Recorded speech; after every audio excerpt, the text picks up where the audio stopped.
Hello everyone. इस class में जो मध्य प्रदेश का 6 जून की फर्स्ट शिफ्ट में वन रक्षक, जेल प्रहरी और डिप्टी जेलर से संबंधित जो एग्ज़ाम हो रहे हैं उसकी फर्स्ट शिफ्ट का कंप्लीट एनालिसिस करने वाले हैं। पहला क्वेश्चन पूछा गया था कि चंद्रयान 2 में लैंडर का नाम क्या था, तो इसका आंसर हो जाएगा विक्रम। 20 का सही हो जाएगा।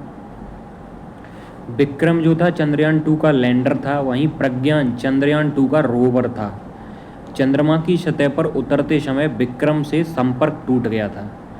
ये आपको एक्स्ट्रा इन्फॉर्मेशन याद रखनी है क्योंकि आने वाली शिफ्ट में इनसे पूछा जा सकता है क्वेश्चन।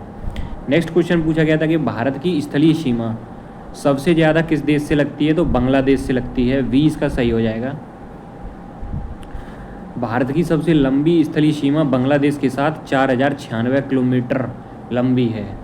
भारत जो है कुल 7 देशों के साथ बांग्लादेश, चीन, पाकिस्तान, नेपाल, भूटान, म्यांमार, अफगानिस्तान के साथ स्थलीय सीमा साझा करता है। भारत की सबसे छोटी स्थलीय सीमा अफगानिस्तान के साथ लगभग 106 किलोमीटर है। नेक्स्ट क्वेश्चन पूछा गया था कि हिंगला जगड़ का किला कहाँ स्थित है, तो इसका आंसर हो जाएगा आपका मंदसौर में। 20 का सही हो जाएगा। ग्वालियर का जो किला है वो ग्वालियर में, इसे किलों का रत्न भी कहा जाता है। मांडू का जो किला है सादीवाद में है, धार में। बाज बहादुर और रानी रूपमती के लिए ये प्रसिद्ध है। असीरगढ़ का जो किला है वो बुरहानपुर में है और दक्षिण भारत का इसे प्रवेश द्वार बोला जाता है। ये तो क्वेश्चन में ही पूछा गया था, हिंगला जगड़ का किला। रायसेन जो किला है वो रायसेन में, इसका निर्माण राजा रायसेन द्वारा कराया गया था। नेक्स्ट क्वेश्चन पूछा गया था कि जो ध्रुपद समारोह की स्थापना किस वर्ष हुई थी, तो इसका आंसर हो जाएगा 7 सितंबर 1981। ये इसका सही हो जाएगा। अब कुछ इम्पोर्टेंट फैक्ट्स हैं, जैसे ध्रुपद ये तो पढ़ ही लिया। भारत भवन भोपाल में 13 फरवरी 1982 को इसकी स्थापना हुई थी। इंदिरा गांधी राष्ट्रीय मानव संग्रहालय भोपाल में 1977 में मानव संस्कृति एवं जनजातीय विरासत का संग्रहालय है। मध्य प्रदेश जनजातीय संग्रहालय भोपाल में 2013 में जनजातीय संस्कृति को ये समर्पित है। तानसेन समारोह जो है ग्वालियर में 1924 में महान संगीतज्ञ तानसेन की स्मृति में आयोजित है। नेक्स्ट क्वेश्चन पूछा गया था कि मैगस्थनीज को अपना दूत बनाकर किसने भेजा था, तो इसका आंसर हो जाएगा Seleucus Nicator.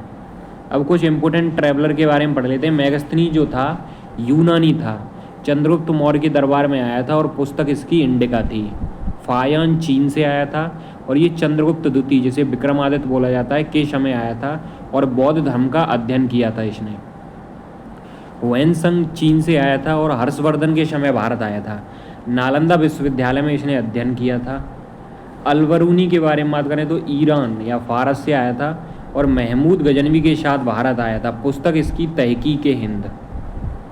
Ibn Battuta Morocco से भारत आया था और मोहम्मद बिन तुगलक के समय ये आया था। पुस्तक इसकी रहला है। ये सारे ट्रैवलर हैं जो आपको याद रखने हैं क्योंकि इसमें अभी आपसे सेलुकस निकेटर के संबंध में जो पूछ लिया है ना मैगस्थनीज के बारे में, तो इनसे भी पूछा जा सकता है अगली शिफ्ट में। नेक्स्ट क्वेश्चन पूछा गया था कि मंत्रिपरिषद के सदस्यों की नियुक्ति कौन करता है, तो इसका आंसर हो जाएगा राष्ट्रपति। अब इम्पोर्टेंट अपॉइंटमेंट पढ़ लेते हैं, जैसे प्रधानमंत्री की जो नियुक्ति करते हैं वो राष्ट्रपति, राज्यपाल की नियुक्ति राष्ट्रपति, मुख्यमंत्री की नियुक्ति राज्यपाल करता है, भारत के मुख्य न्यायाधीश की नियुक्ति राष्ट्रपति और मुख्य निर्वाचन आयुक्त की नियुक्ति राष्ट्रपति।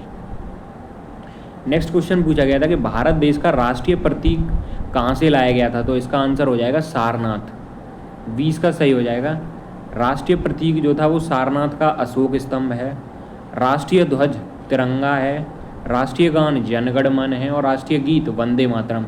ये जो दोनों जनगण मन और वंदे मातरम हैं कांग्रेस के किस जगह वाले अधिवेशन में, क्योंकि जगह इनकी सेमी थी, ईयर डिफरेंस थी, कलकत्ता में गाए गए थे। कलकत्ता में जो अधिवेशन हुए थे कांग्रेस के उसमें ये गाए गए थे दोनों। ईयर डिफरेंट थी। ईयर इनकी आप कमेंट सेक्शन में बताना अगर आपको बता सकते हो तो। अनुच्छेद 257 जो है किससे संबंधित है, तो अनुच्छेद 257 राज्य सरकार व केंद्र सरकार का नियंत्रण बताती है। अब कुछ इंपोर्टेंट आर्टिकल पढ़ लेते हैं जो अक्सर पूछे जाते हैं, जैसे 14 में कानून के समक्ष समानता दी गई है। अनुच्छेद 19 में 6 प्रकार की स्वतंत्रता का अधिकार दिया गया है। इंडिविजुअली भी आपको याद रखनी है कि 19(1) में क्या है, 19(1)(v) में क्या है, सी में क्या है, ऐसे करके आपको इंडिविजुअली भी याद रखनी है, पूछ लेता है इसे। 21 वाले में जीवन एवं व्यक्तिगत स्वतंत्रता का अधिकार। 32 वाला काफ़ी इम्पोर्टेंट है।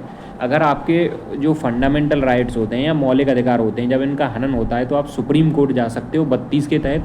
वहीं जो 226 वाला आर्टिकल है उसके तहत आप हाई कोर्ट जा सकते हो। अनुच्छेद 257 में राज्य सरकार पर केंद्र सरकार का नियंत्रण, जो कि क्वेश्चन में पूछा गया था। नेक्स्ट क्वेश्चन था कि कार्यपालिका का वर्णन किस अनुच्छेद में किया गया है, तो 52 से लेके 78 तक, सी इसका सही हो जाएगा। कुछ इंपोर्टेंट आर्टिकल पढ़ लेते हैं 52 से लेकर 78 तक। जैसे 52 में भारत में एक राष्ट्रपति होगा, 54 में राष्ट्रपति का निर्वाचन, 61 में राष्ट्रपति पर महाभियोग और 74 में राष्ट्रपति को सहायता एवं सलाह देने के लिए एक मंत्रिपरिषद होनी चाहिए। 75 में बताया गया कि मंत्रियों की नियुक्ति, कार्यकाल एवं सामूहिक उत्तरदायित्व के बारे में बताया गया, सामूहिक उनका उत्तरदायित्व किसके प्रति होता है। नेक्स्ट क्वेश्चन पूछा गया था कि LBW किस खेल से संबंधित है, तो इसका आंसर हो जाएगा क्रिकेट से संबंधित है। LBW मतलब होता है लेग बिफोर विकेट, क्रिकेट से संबंधित है। बोलाई किससे है, तीरंदाजी से। होल इन वन मतलब गोल्फ से संबंधित है, जब बॉल को एक ही बार में होल में डाल दिया जाए तो होल इन वन बोला जाता है। लव शब्द का प्रयोग टेनिस में किया जाता है। फ्री थ्रो बास्केटबॉल में इस्तेमाल किया जाता है। बास्केटबॉल में प्लेयर कितने होते हैं, 5 होते हैं। नेक्स्ट क्वेश्चन पूछा गया था कि सोडियम कार्बोनेट और सोडियम बाइकार्बोनेट के गुणों में से कौन सा सही है, तो इसका आंसर हो जाएगा दोनों क्षारीय प्रकृति के हैं, 20 का सही हो जाएगा। नेक्स्ट क्वेश्चन पूछा गया था कि किसी मिट्टी की अम्लीयता 4.6 है तो उसमें क्या मिलाया जाना चाहिए, तो इसका आंसर हो जाएगा डोलोमाइट।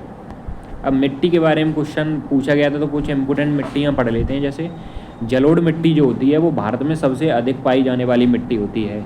जलोढ़ 2 प्रकार की होती है, एक तो खादर, एक बांगर। जो खादर होती है वो नई जलोढ़ होती है और जो बांगर मिट्टी होती है वो पुरानी जलोढ़ होती है। काली मिट्टी कपास की खेती के लिए सर्वश्रेष्ठ होती है। लाल मिट्टी, इसमें लोहे की मात्रा अधिक होती है। लेटराइट मिट्टी के बारे में बात करें तो चाय, कॉफ़ी और काजू की खेती के लिए ये उपयुक्त होती है। मरुस्थलीय मिट्टी राजस्थान में सर्वाधिक पाई जाती है। नेक्स्ट क्वेश्चन पूछा गया था कि नेफ्रॉन इनमें से किसे दोबारा नहीं छानता, तो इसका आंसर हो जाएगा यूरिया। नेक्स्ट क्वेश्चन पूछा गया था कि ओजोन परत में छेद होने से क्या क्या नुकसान हो सकते हैं, तो इसका आंसर हो जाएगा उपरोक्त सभी। यूवी किरणों में वृद्धि, त्वचा कैंसर का खतरा बढ़ना, आंखों में मोतियाबिंद होना, ये तीनों स्टेटमेंट सही हो जाएंगे। नेक्स्ट क्वेश्चन पूछा गया था डिफोरेस्टेशन क्या है। डिफोरेस्टेशन मतलब वनों की कटाई करना, 20 का सही हो जाएगा। और रिफोरेस्टेशन मतलब पुनः वृक्षारोपण या जंगलों का पुनर्निर्माण करना, 30 का सही हो जाएगा। नेक्स्ट क्वेश्चन पूछा गया था कि भूकंप यदि 5 से 6 रिएक्टर हो जाए तो होने वाला नुकसान कितना बढ़ जाएगा, तो 32 गुना बढ़ जाएगा, 30 का सही हो जाएगा। नेक्स्ट क्वेश्चन पूछा गया था कि विद्युत ऊर्जा का मात्रक क्या होता है, तो इसका आंसर हो जाएगा आपका जूल। पदार्थ की मात्रा मोल, ज्योति तीव्रता कैंडला, विद्युत ऊर्जा जूल, शक्ति जो होती है वो वॉट और बल न्यूटन। बल का जो SI मात्रक होता है वो न्यूटन होता है। नेक्स्ट क्वेश्चन पूछा गया था कि NaOH का pH मान लगभग कितना होता है, तो 13 से 14 होता है। अब pH के बारे में कुछ इंपॉर्टेंट फैक्ट्स पढ़ लेते हैं। जैसे अगर 7 से कम pH है तो वो अम्लीय होगा। pH अगर 7 के बराबर है तो वो उदासीन या न्यूट्रल होगा। pH 7 से अधिक है तो वो क्षारीय होता है। सबसे प्रबल अम्लीय होगा जिसका pH मान 0 होता है। सबसे प्रबल क्षारीय होगा जिसका pH मान 14 होता है। तो ये आपकी 6 जून की फर्स्ट शिफ्ट का कंप्लीट एनालिसिस हो चुका है। अगर इसकी आपको PDF डाउनलोड करनी है तो डिस्क्रिप्शन में आपको टेलीग्राम का लिंक मिलेगा, वहाँ से जाके आप डाउनलोड कर सकते हो।